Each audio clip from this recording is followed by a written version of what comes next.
Bonjour et bienvenue sur le plateau de Valeurs. À l'occasion de cette 50e édition, nous sommes conviés par le mouvement patronal éthique à vous révéler une histoire hors norme. C'est le cauchemar véritable d'un homme, devenu malgré lui l'objet d'une démonstration de violence judiciaire exercée par la Lex Americana, la loi américaine, représentée par le DOJ, Department of Justice, et la loi d'extraterritorialité américaine, le FCPA, l'arme de dissuasion nucléaire anticorruption.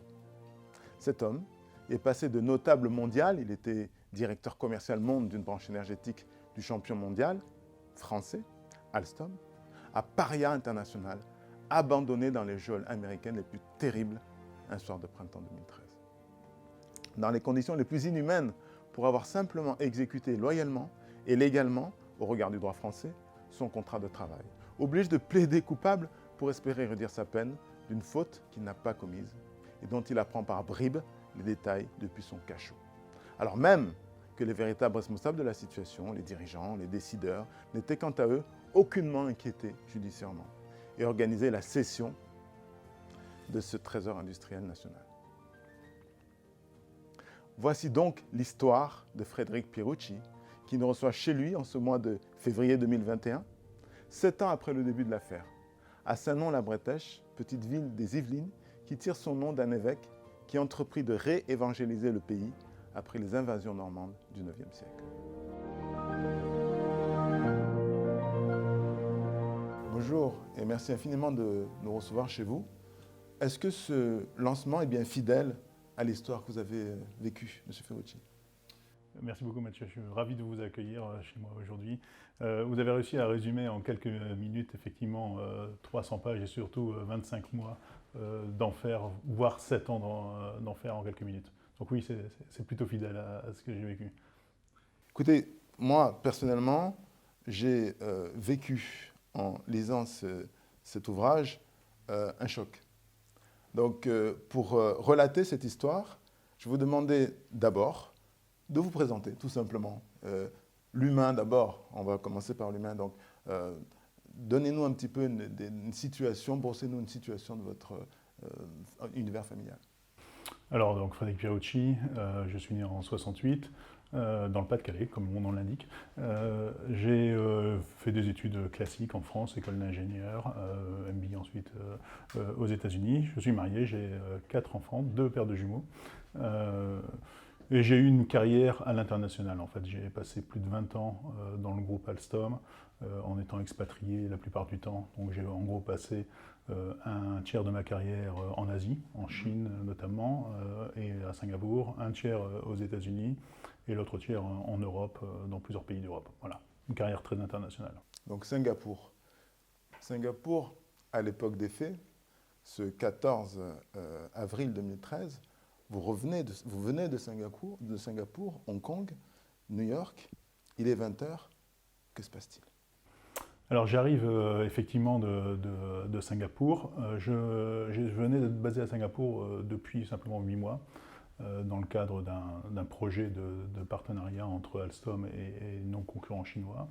Je voyageais régulièrement aux États-Unis parce que je dirigeais à l'époque une des grosses divisions d'Alstom, à peu près 4000 personnes, dont 700 personnes étaient basées aux États-Unis. Donc je faisais très régulièrement les allers-retours, à peu près tous les 3 mois, Singapour, New York. Et lorsque je suis arrivé sur le tarmac à New York, cette fois-ci, c'était un dimanche soir, à peu près 20h, l'hôtesse m'a appelé, comme ça arrive parfois, en me demandant de me présenter à la porte de débarquement. Vous êtes dans l'avion? Je suis dans l'avion, là, donc j'entends simplement mon nom.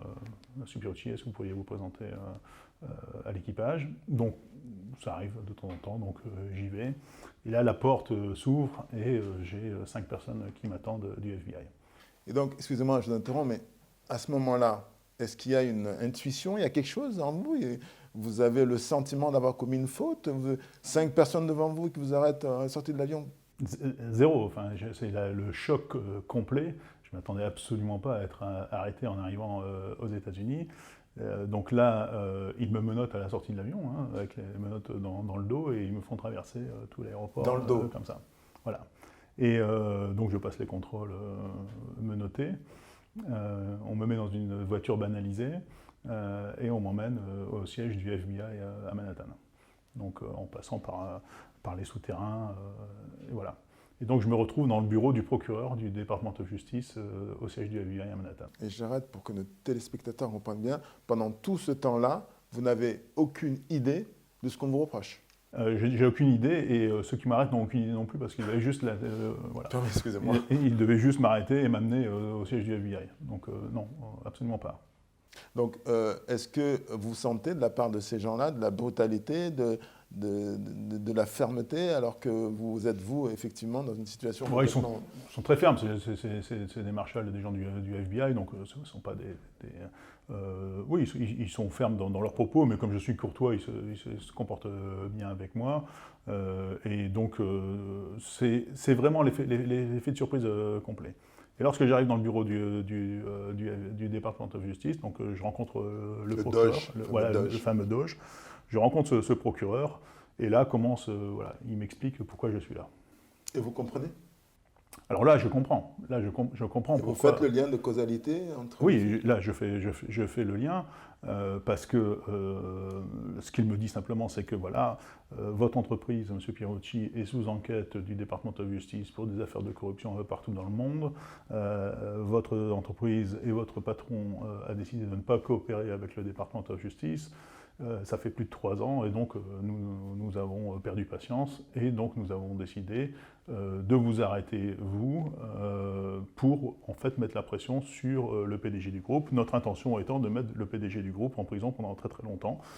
Et nous vous avons arrêté, vous, parce que il y a 10 ans, vous avez participé à un appel d'offres où Alstom avait recruté deux consultants pour gagner un contrat en Indonésie, et ces consultants ont payé des pots de vin pour que vous remportiez ce contrat. On rappelle qui est Alstom? Alors Alstom, oui, très important.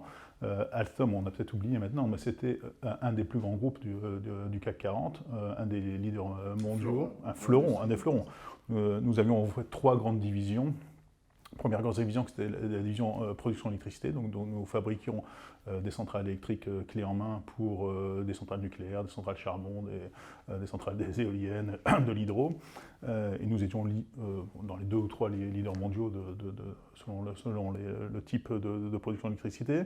Ensuite, nous avions une grosse division qui faisait du transport d'électricité, donc les transformateurs et les lignes de tension, etc. Et nous avions une 3e division, celle qu'on connaît tous, qui fabrique les fameux TGV et les lignes de les métro. Turbines, les fameuses turbines dont parlent voilà. Macron et Mme Le Pen dans leur débat. C'est quoi? C'est dans la première catégorie? C'est dans la première catégorie, parce qu'en fait, comme nous avons construit en fait toutes les turbines pour les réacteurs nucléaires français. Vous savez qu'en France, l'électricité est produite à 75% par de l'électricité nucléaire, et donc Framatome fait la construction de la chaudière nucléaire, mais Alstom fait la construction de la turbine qui transforme la vapeur en électricité.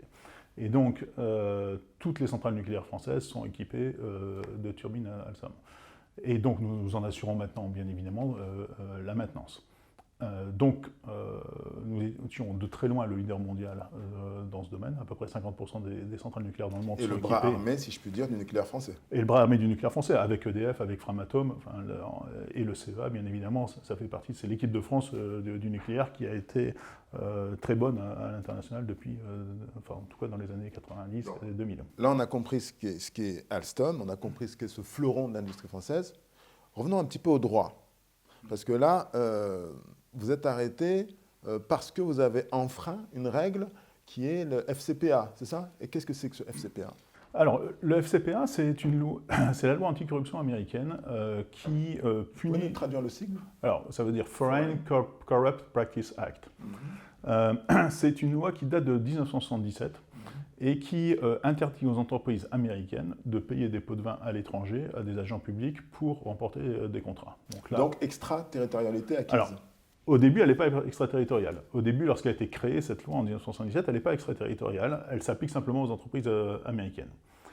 Le problème, c'est qu'en Europe, les entreprises, notamment françaises pendant les années 70, 80, 90, payent des pots de vin à l'étranger et vont à Bercy pour les déclarer, et c'est déductible des impôts sur les sociétés. D'accord. Donc, les Américains se retrouvent dans une situation où les entreprises américaines n'ont pas le droit de payer des pots de vin, alors que leurs concurrents européens et japonais le font. On comprend l'esprit. Donc, l'esprit, au début, à la base, c'est les entreprises européennes, les entreprises américaines pensent qu'il y a une distorsion de concurrence avec leurs concurrents.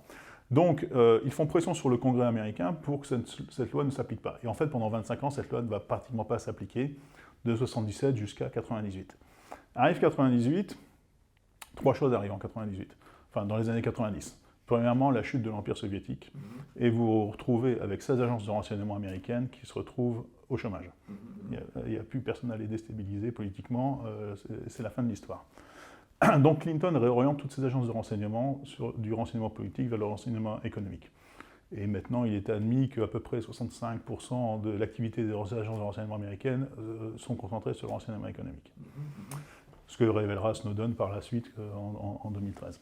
Et ensuite, vous avez beaucoup de personnes aux États-Unis qui se disent on a une loi qui est anti-corruption, mais qui nous embête plus qu'autre chose. Pourquoi n'essayons pas de la convertir pour en faire quelque chose de plus agressif ? Et plus rentable. Et plus rentable. Et donc en 1998, ils arrivent à convaincre le Congrès américain, ça c'est les entreprises américaines, de changer la loi pour qu'elle devienne effectivement extraterritoriale.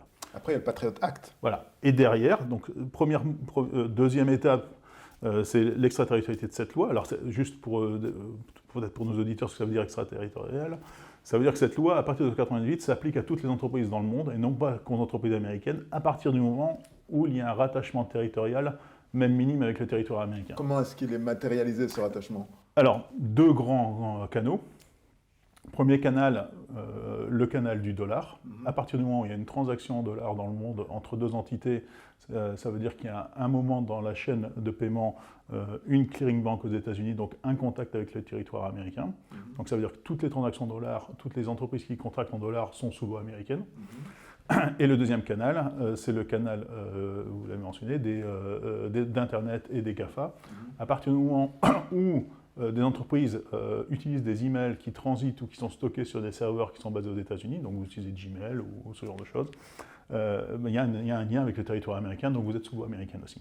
Donc en gros, pour résumer, pour nos téléspectateurs, beaucoup de canaux permettant de tomber sous le coup de la loi. Avec ces deux canaux, ils arrivent en fait à contrôler le commerce international, à rapatrier tout contrat vers le territoire américain.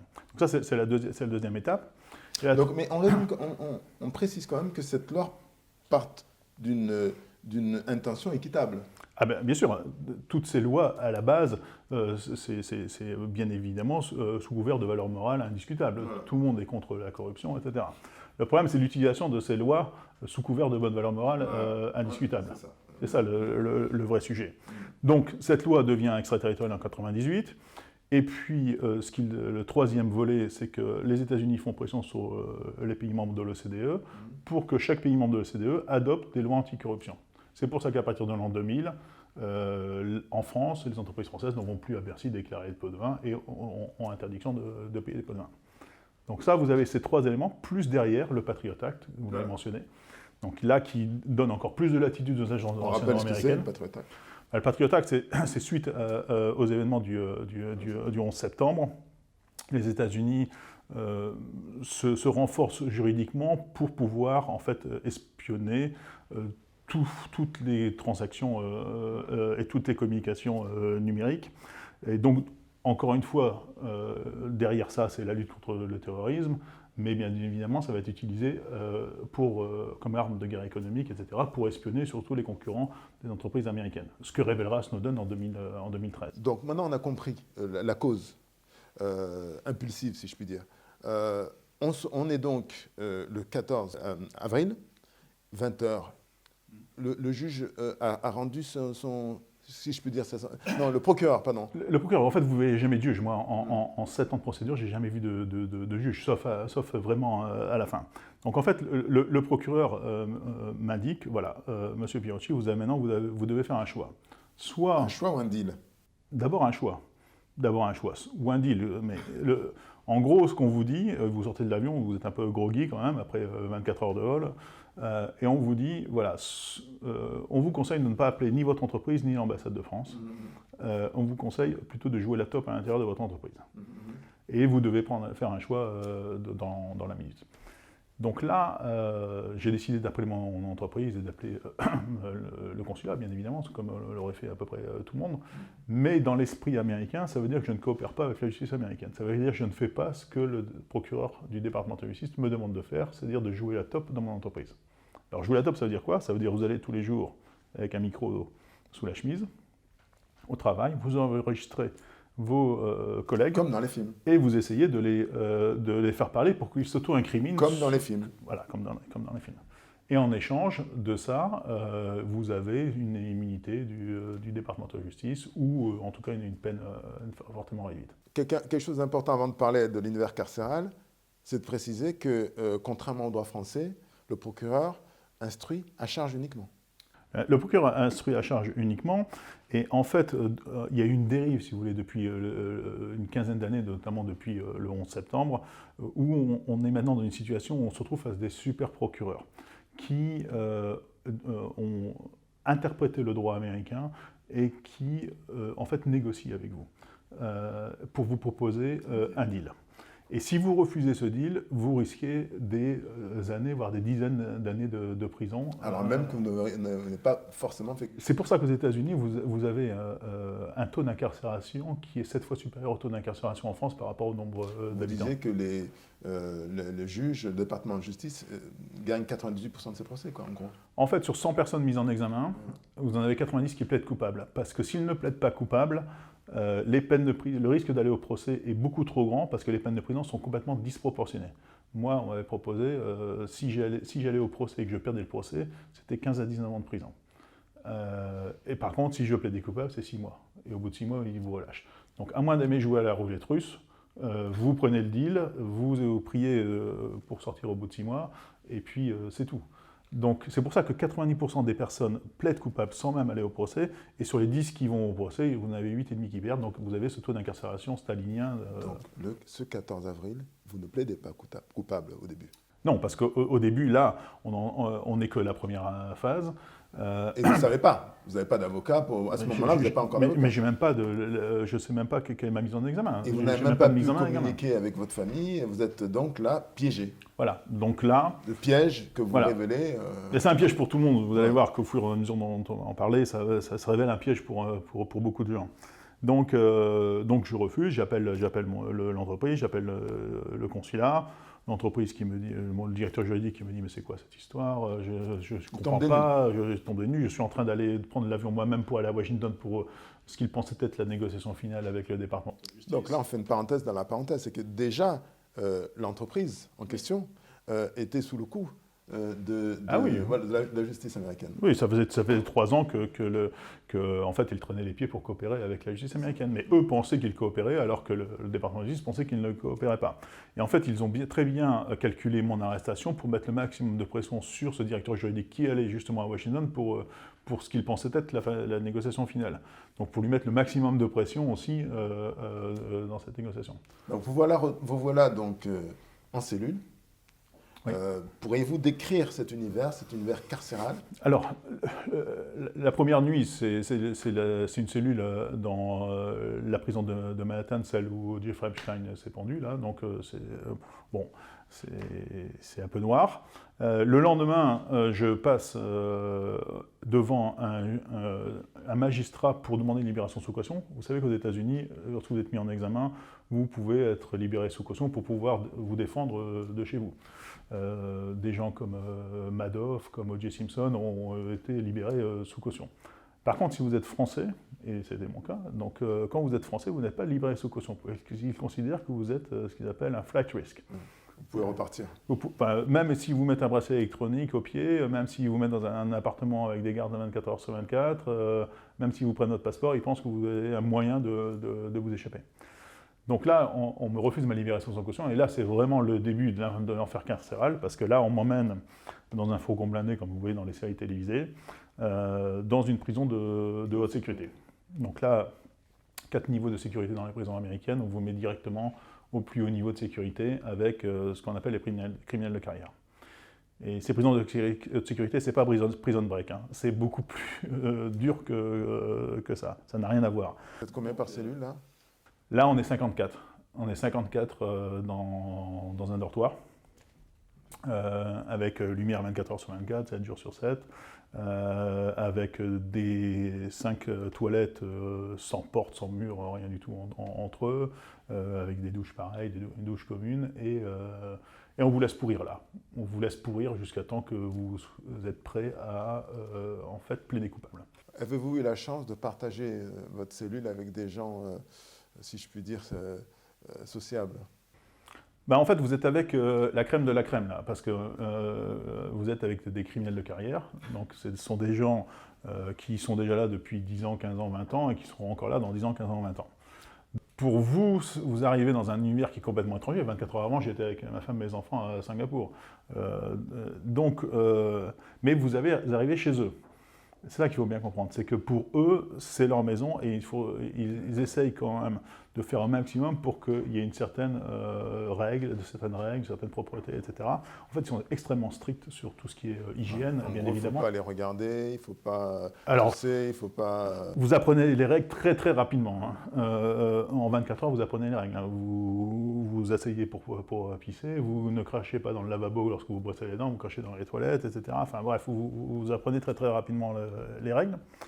Et j'ai rencontré effectivement des gens extrêmement passionnants en fait, hein, parce que dans ces univers-là, ce sont des chemins de vie à chaque fois absolument extraordinaires, même dans les pires personnes que j'ai pu voir. Il y a toujours de l'humain partout. De Muay Thai, vous parlez de tout ça. Oui, on peut écrire des livres sur chaque personnage. Un million de fortune que vous n'oublierez jamais, dites-vous. Oui, une des premières personnes que je rencontre, en fait, on change de quartier dans cette prison, et il y a une personne qui vient me voir et qui me dit voilà, c'est moi qui t'ai fait venir dans ce quartier-là. Et alors, il a 73 ans, tout petit, etc. Chauve, et il me dit oui, en fait, c'est moi qui coordonne un petit peu avec le patron de la prison qui va où. Et en fait, il me dit voilà, moi je voulais que tu viennes parce que j'ai déjà passé 4 ans en prison en France, je parle bien français et je voulais quelqu'un avec qui parlait français. Et en fait, c'était un ancien de la French Connection, c'était l'un des derniers survivants de la French Connection qui connaissait bien le tribunal de grande instance de Versailles qui est juste à côté, qui commençait à me décrire les juges, etc. Donc voilà, vous rencontrez des gens un peu haut en couleur, mais vous vous habituez assez vite. En fait, vous vous habituez, c'est ça qui est intéressant de voir. Cette cellule que vous apprenez que vous êtes licencié. Ah oui, là ça viendra plus tard. Parce que voilà, je suis très rapidement mis devant ce dilemme par ce procureur qui me dit en gros, soit vous plaidez coupable, soit c'est 15 à 19 ans de prison. Donc vous devez vous décider. Donc je plaide coupable, et à partir du moment où je plaide coupable, après 4 mois et demi de haute sécurité, je reçois une première lettre de mon entreprise qui me demande de venir à Levallois pour un entretien de licenciement en me disant bon, on comprend que c'est un peu compliqué pour vous, donc mettez-nous par écrit ce que vous voulez qu'on prenne en considération pour qu'on ne vous licencie pas.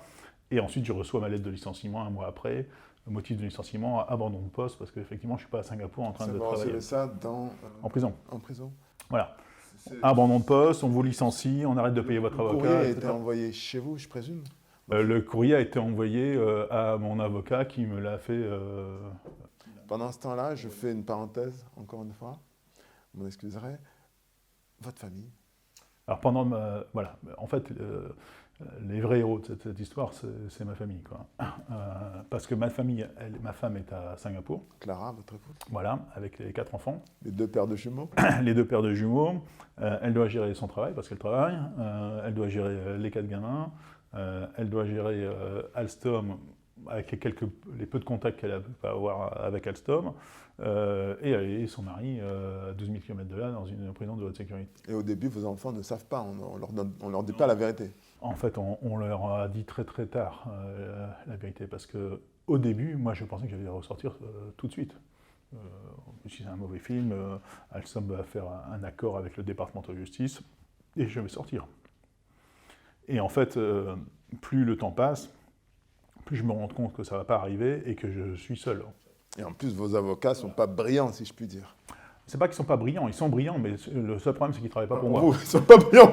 Donc voilà, parce qu'il y a un conflit d'intérêt tout de suite entre l'entreprise et l'individu.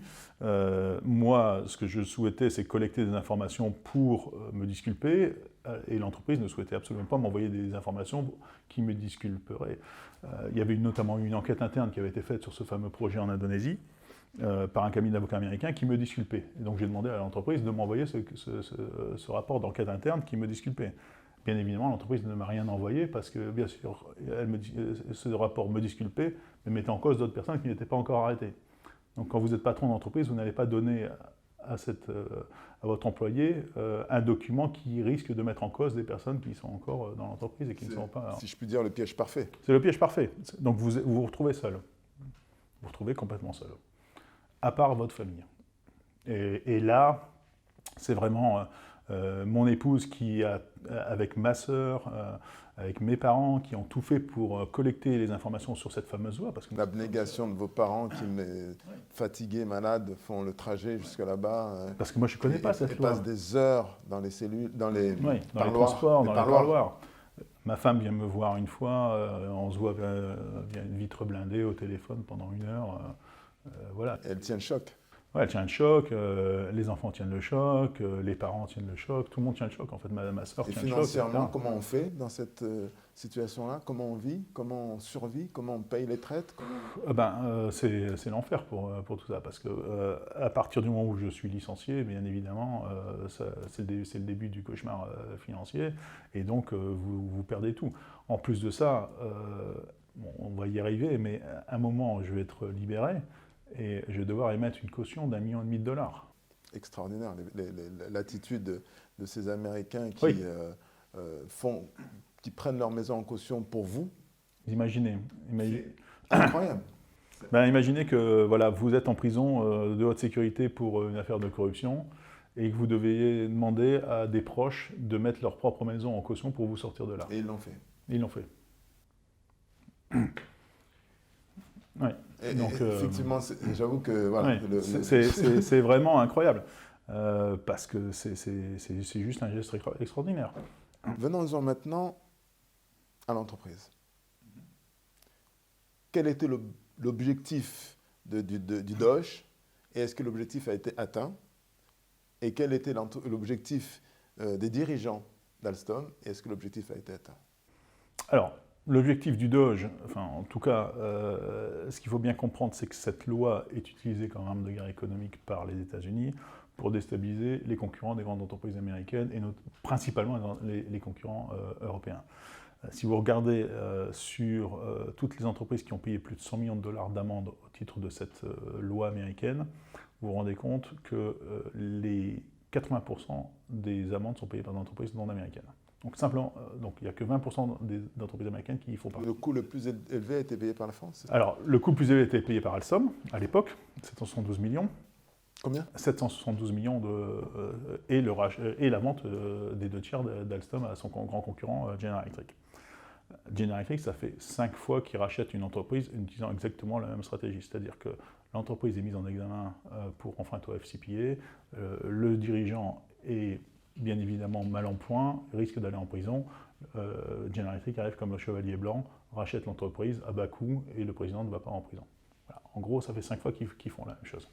Sauf que ça, je l'ai appris parce que j'ai étudié pendant tous ces longs mois le FCPA, j'ai étudié tous les cas des entreprises, tous les cas des individus qui ont été...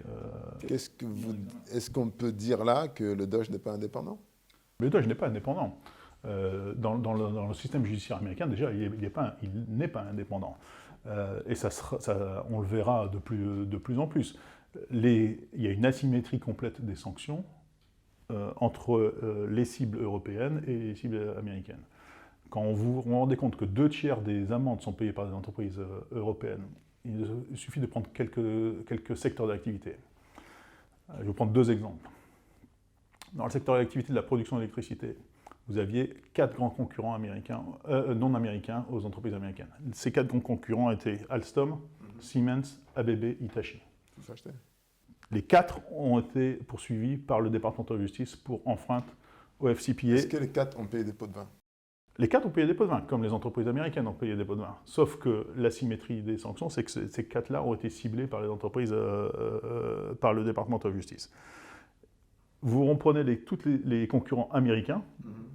Donc là, on peut faire la liste, hein, GE, Westinghouse, Bechtel, Sargent & Lundy, Black & Veatch, etc. En 50 ans, le FBI n'a pas été capable de trouver un seul cas de corruption de ces entreprises américaines sur les marchés internationaux. Donc, zéro mise en examen côté des États-Unis et tous les concurrents des entreprises américaines mis en examen. Vous prenez le secteur du pétrole. Total, Technip, Statoil, qui est la société norvégienne équivalente à Total, l'ENI en Italie, pareil, tous ciblés par le département de justice pour des faits de corruption. Et tous ont payé des pots de vin. Bien sûr. De l'autre côté, vous prenez les entreprises américaines, voilà. Exxon, Mobil, Chevron, Marathon Oil, aucune de ces entreprises a attaqué. Donc ça veut dire qu'en 50 ans, le FBI n'a pas été foutu de trouver un seul cas de corruption de ces entreprises, ne serait-ce que dans des pays comme l'Arabie Saoudite, etc., etc. Voilà. Et on peut prendre tous les secteurs d'activité, c'est un peu la même chose. Revenons à Alstom et aux dirigeants d'Alstom. Quel a été l'objectif pour eux et comment est-ce que Alstom a été cédé à General Electric? Alors là, c'est ça qui est intéressant, c'est que lorsque votre entreprise est sous enquête, comme ça, du département de justice, et que vous risquez d'aller 15 ans en prison, vous avez un problème de gouvernance de cette entreprise-là. Parce que vous allez gérer votre entreprise dans un seul but. Non pas pour vos actionnaires, pour vos employés ou pour vos clients, vous allez gérer votre entreprise pour vous sauver, vous. Et c'est vraiment différent de la façon dont vous gérez votre entreprise pour le reste. Là, vous parlez des dirigeants. Là, je parle des dirigeants, notamment du PDG du groupe. Vous voulez échapper à la prison coûte que coûte. Et donc là, la situation a été que le dirigeant a vendu le groupe à General Electric et s'en est sorti comme ça. Donc si on suit la trajectoire d'Alstom, parce que là vous parlez du dirigeant Patrick Cron, oui. Il sauve Alstom dans les périodes de 2004, 2005. Et in fine, est-ce qu'on peut dire que c'est sa responsabilité que Alstom ait été cédé, ou parce que la concurrence était impossible, ou la gestion d'Alstom était impossible? Quand vous lisez ensuite le plaidé coupable d'Alstom, vous vous rendez compte que Alstom avait mis en place, donc au plus haut niveau de l'entreprise, un système de corruption organisé avec ce qu'on appelle des systèmes de compliance, mais qui étaient purement cosmétiques. Et le ton vient du sommet de l'entreprise. Donc, pendant l'ère Cron, pendant plus de 10 ans, Alstom a été poursuivi dans plusieurs juridictions pour des faits de corruption. En Italie, au Mexique, Banque mondiale, etc., etc. Donc, à chaque fois, Alstom s'en est sorti en payant des amendes, mais légères, personne mis en examen, en tout cas personne ne fait la prison. Donc, si vous voulez, au bout du compte, je pense que la direction générale d'Alstom s'est accoutumée de ça, s'est dit que c'est un coût du business à prendre en compte, mais qu'il n'y a pas vraiment de risque. Et comme les autorités françaises ne poursuivaient pas Alstom, en tout cas, il n'y avait jamais eu de procès, ils se sont dit, bon, pourquoi pas. Sauf que lorsque les poursuites ont été entamées par le département de justice, c'était une autre histoire. Et donc là, il y avait un vrai risque pour la direction générale d'aller en prison pendant très très longtemps, ce qui m'avait été dit dès les premières minutes de mon entretien avec le procureur. Et donc là, on ne joue plus dans la même catégorie. Bien sûr.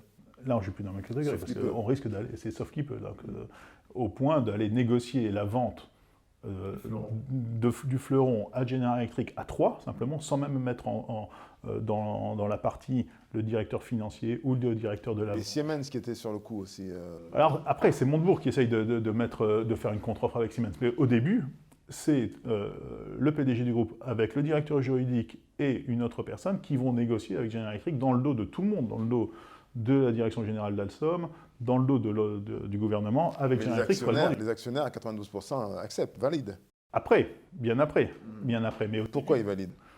Ils valident parce que, au bout du compte, il y a une belle plus-value pour les actionnaires, parce que c'est recommandé par le PDG et que le conseil d'administration le valide. Mais encore une fois, le bras armé du nucléaire français. Comment est-ce que l'État ne bouge pas là? L'État a essayé de bouger. Enfin, il y a une seule personne qui a vraiment essayé de bouger au niveau de l'État, c'est Montebourg à l'époque. Montebourg comprend qu'il y a un lien entre l'opération de rachat par General Electric et l'opération aux États-Unis, du département de justice. Il fait le lien, il contacte mon épouse d'ailleurs, qui est à Singapour, pour comprendre un petit peu mieux. Et donc, il clame haut et fort que c'est un scandale d'État, que les États-Unis utilisent le droit pour déstabiliser nos concurrents. Il traite le PDG d'Alstom de traite à la patrie, hein, en fait, hein, etc.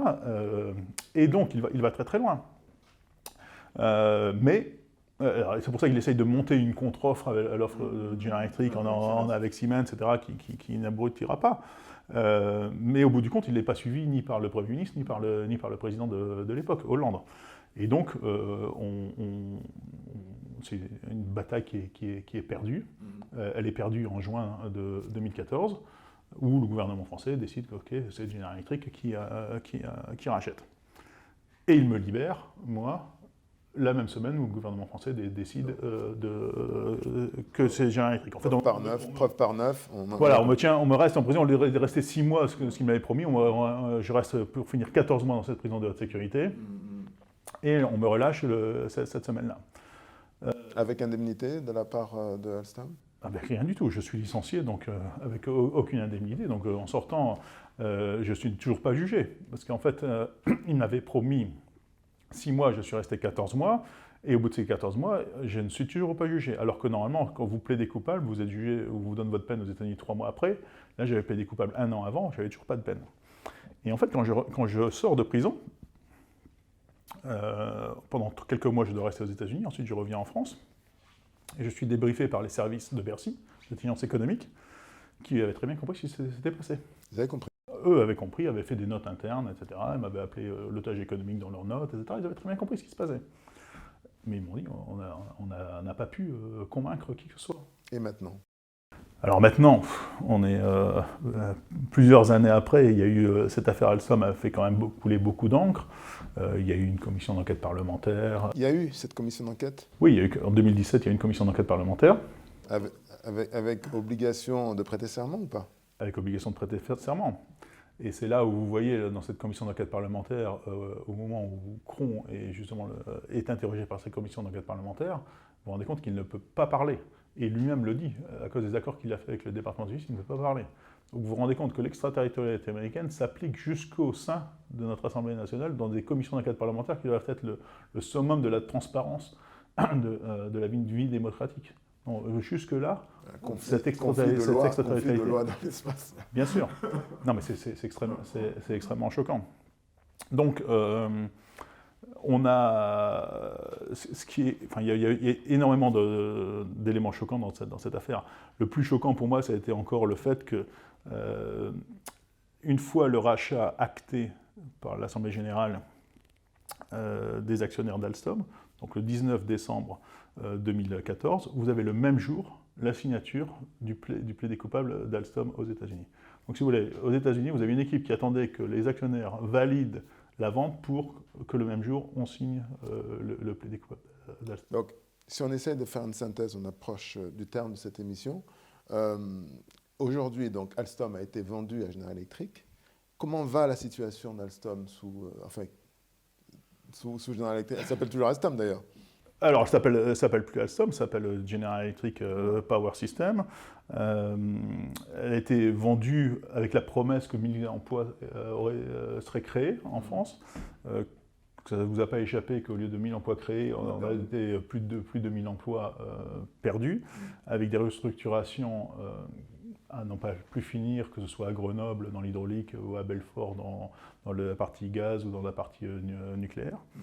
Donc, General Electric est actuellement dans une situation financière extrêmement délicate, parce qu'ils ont... La branche qui a été cédée ou le groupe? L'ensemble du groupe.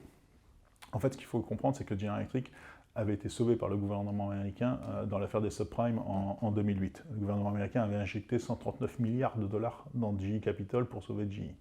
C'est pas rien. ça illustrait l'importance de GI dans Voilà.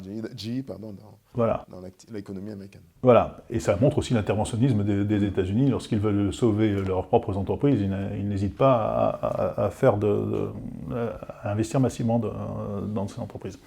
Donc le problème, c'est qu'il y a un mur de dette maintenant, et donc General Electric a décidé de se reconcentrer sur certains des business et de recéder une partie de ce qu'ils avaient acheté.